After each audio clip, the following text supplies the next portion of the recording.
Remove the back cover.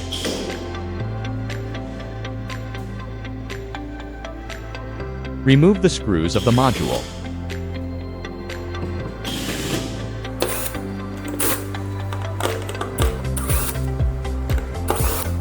Unplug the cables.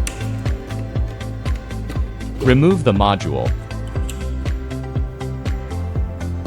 Place a new module on the cabinet. Plug in the cables. Install screws.